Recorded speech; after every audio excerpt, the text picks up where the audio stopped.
Well, ever since she recorded the song C'est Si Bon in 1954, Eartha Kitt has been a world-class star. But it wasn't until the mid-1960s when she portrayed Catwoman on the original Batman series that Eartha Kitt became a superstar. Her career was off and running like no one else until she was invited to the White House and asked to air her views on the war in Vietnam. Well, to say that Eartha Kitt is back in business would almost imply that you were out of the business, but it's also the title of your first American recorded album in 25 years. Something like that. Something like that. Yeah. Where you been?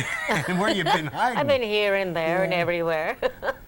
Yes, I've been working, but you just didn't hear about it. Right. Why was that? Well, I wasn't working as prevalently as I used to in America because of the incident with President Johnson, because I was against our involvement in Vietnam. Right. And as a request of theirs, going to the White House and giving my opinions at their request, I was thrown out of work in the United States. That was 1968, right? You went to a luncheon and, yes, and pretty much stood up and read the President the Riot Act about... Because I was asked to. Right. I was not there to sing songs.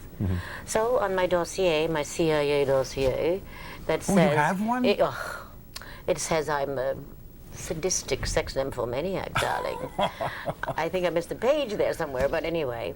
And Wouldn't you want to frame something like that? I mean, that's... As a matter of fact, I was going through my things in my desk just yesterday, and I came across the letter that Jack Anderson wrote me. It said, "These are your files that we found in the CIA dossier." This is only a smidgen of it. And I'm framing everything that I was given. Well, what the hell? That had to do with the CIA. They framed you. But you it sure in hell did. Back. And as a result, on the bottom of the CIA dossier, it says, specifically requested by Lady Bird and President Johnson, deface me in the United States so that I would be not seen, and therefore I'm out of work. Eartha, a lot of people spoke out against the war, especially people in the entertainment industry, but why did they single out you? Well, you seem to have suffered Well, I was the the most. first one who did it in the White House. And I was asked my opinions about the problems among the young people of America at that time. That was the question of the luncheon. And 50 of us ladies who work in the different communities across America, and me, and so also in foreign countries, like with the Aborigines in Australia and the Canadian Indians, I'm working with these people all the time. And therefore, I know what their feelings are.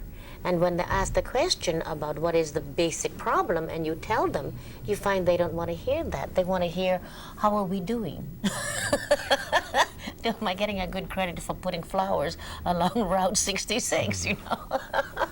Not the real problems. And this is also one of the things I feel about what is going on now. As I told Mrs. Johnson at the luncheon, this was not a point of getting up and ranting and raving. I'm talking to her as I'm talking to you.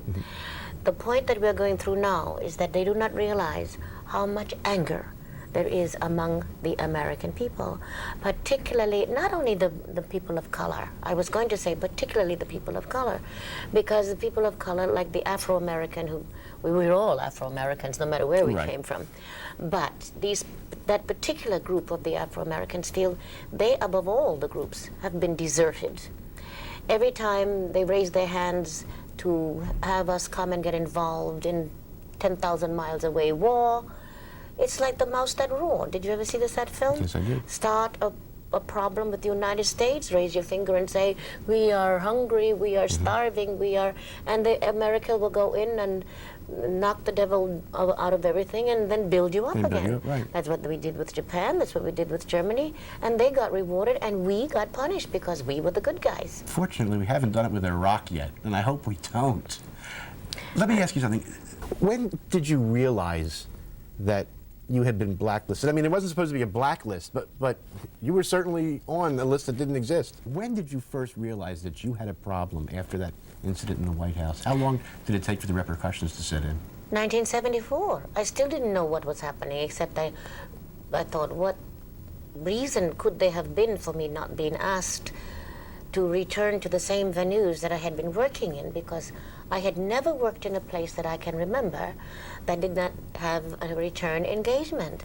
And when I was not asked to return, even though it said so on my contract, I thought, what is going on? Maybe my popularity is waning and so forth. That does happen. And I started to begin to realize that maybe it is waning and I have to face that, you know. And then when Seymour Hersh called me in 1974, January, and said, this is what we found, that President Johnson has decided that you should not be seen anywhere, and that therefore that's why you're having a hard time getting work. So they kept that quiet for pretty much 6 years. That problem is, who knew when the anti-American problem was going on, and the writers and the thinking people and the high personalities and the creative people were being sought after to claim, or they were claiming that they were communists or something like this. And when they couldn't find anything on you, they just deface you and make you a very unpopular name in the eye of the public and in the minds of the public.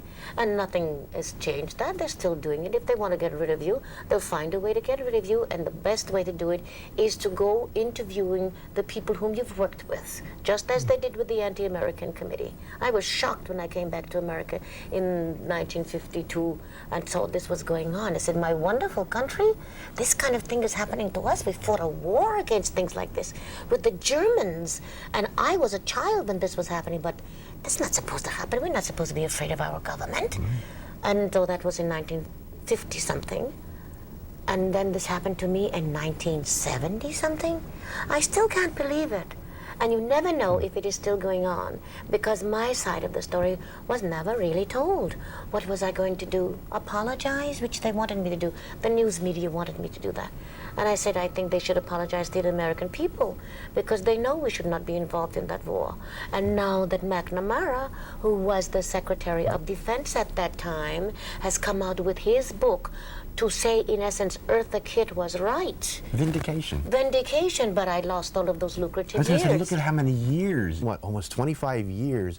Yes, and I don't understand how someone like this, the man who had the fate of the young boys of this country in the palm of his hand, and he was afraid, he didn't have enough guts to say, I'm sorry, but morally, whatever it is, we're not supposed to, we shouldn't be there. Do you We're accept just killing our boys for no reason at all. Do you pretty much accept his apology, or are you confused by it, or? I'm confused by the fact that he didn't have enough guts to say it at the time.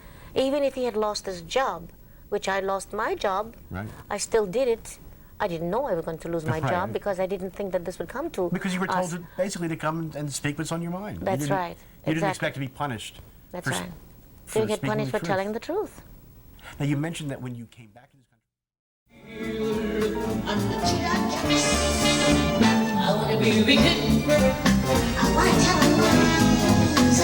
I want to be mean and throw my pride. I want to wake up in the morning without some dark brown face. I want to see some dissipation in my face. I want to be evil. I want to be. Now, you mentioned that when you came back to this country in 1952, you spent a period of your career in Paris, if I'm not mistaken, in Europe. Yes. Working in Europe. Yes.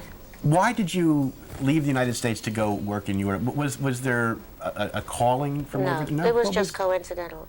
I was with a ballet company who toured America into Mexico or back across America. A lot of people don't realize you started out as a dancer, a ballerina. Yes, a ballet dancer. And I went to Europe with the ballet company, and I got into the company on a dare because one of my girlfriends dared me to to join the company. I mean, get into the class and, you know, do my audition. I just wanted to meet Miss Dunham, you know, like an autograph seeker. But they were giving classes because Miss Dunham was looking for new dancers. So my girlfriend dared me to get in because I really am a street dancer. You know, I'm the most famous or the best Roomba dancer you ever want to see in your life. You know? So I was the winner of all of the war bonds that were given away for street dancing, and I was always the queen of that. So when they dared me to do this dancing, I followed the teacher, laughing my head off. Not expecting to find a career here. No, you no, wanted an no. autograph. I still don't know what my career would be if I was to choose one. But since I won a full scholarship and I won $10 a day if I went to the school and studied, and that's how I got to Europe. Now, when the Cuban singer there in a place called Carol's was leaving to go back to Cuba, they came and asked me if I would take her place because I do a lot of Cuban things, and I do know the language rather well. But had you been singing up to that point? You just been With the dancing? company, with the Right. ballet company. Okay. I was singing patois French and Ñáñigo songs, you know. Anything that was called for in the foreign language, I did it in the company because I was imitating everybody who was doing anything. So when anybody fell out, I was able to fall in. So when Miss Dunham dared me to leave the company after they asked, these people at Carroll's asked me to take the singer's place, Miss Dunham dared me. Your career has been built on dares. Exactly. That's what I'm saying. Now, if you don't dare me, I might do it.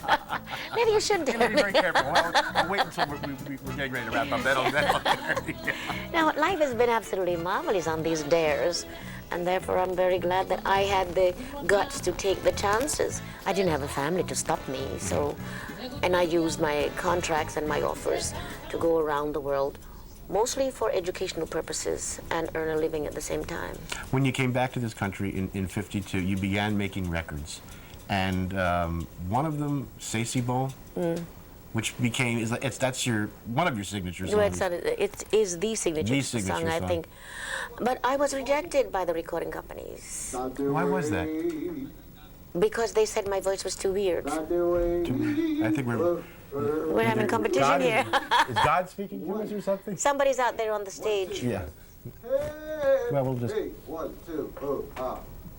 Test it. Is there a monitor switch over there? No. No, when it's right there, just outside the door.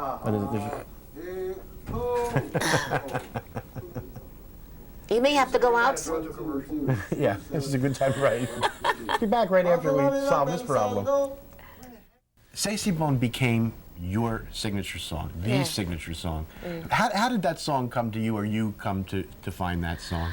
Well, I was asked to do an engagement in the Observatoire in Brussels by Tavel and Maravani, which is a subsidiary of the William Morris Agency. Right. And when I left the ballet company, they automatically came to be my representatives. I never signed a contract with them, and they were very honorable people. Everything they said they were going to do, they did, just by a handshake. And that's really the way I like to do. Saying, if you give me your word, I expect that word to be even better than a piece of paper. But they said, Eartha, I think you should do this song because it's been famous in America 3 times already. We would like it for it to be famous like that in France, in Europe. So I went to the Observatoire in the afternoon, and I saw nothing but Zoftic women with their steins of beer, and they were sitting there and they were looking at me like as though to say, what is it? Come on, girl, sing. That's my nickname, what is it? What is it? What is it? So I got so nervous, and I think Sacha Guitry was my guitar accompanist because it was really his show, and I was there to open the show for him. And I looked at these women who were giving me this what is it kind of look. I forgot the lyrics. So all I could remember was C'est si bon de se dire des mots doux, de petits rien te doux. Je veux un grand Cadillac car, et toutes les choses comme ça. And I ad-libbed the whole thing. It was so funny that these women were on the floor with laughter, and I realized that it was funny. So we kept it that way. So when I came back to America, and Dave Kapp asked me to record for RCA, who also said she'll never sell So I a was record. going to say, finally, they asked you to record because for a while no one would sign you. That's right. Why? And They thought you- Dave Kapp from RCA finally came into the Blue Angel, and I had been there for 25 weeks. And everybody was coming and they said, no, I don't think so. Her voice is too strange. She will never fit in. She'll never sell a record. So when Dave Kapp came to the Blue Angel that night, and the management said to me that Mr. Kapp is out there from RCA, I said, oh, there's no point in talking to me because I know they think my voice is too weird and they'll never sign me. But he said, oh, no. When we went down and talked to him, and he said, oh, no. I think I'd like to take my chances, and we'll record you exactly as you are on stage, with exactly the same repertoire. So you have which I went to jail for in Turkey, because I was put in jail overnight in Turkey because I wasn't supposed to be there. You're supposed to go into Turkey, get an application Right. for a work permit. Then you leave. If they give you a work permit, then you come back. Well, they didn't tell me But so they that. dare you to go over there and Yes. do it. to Valley Marawani. They said, would you like to go to Turkey? Oh, Turin Bay. Great, it's a very curious country. I'd love to see it. So that's why I was there. I was only supposed to be in Turkey for 2 weeks. 6 months later, I was still there because Mr. Omar Kibar, who at the Caravanserai, decided that they liked me.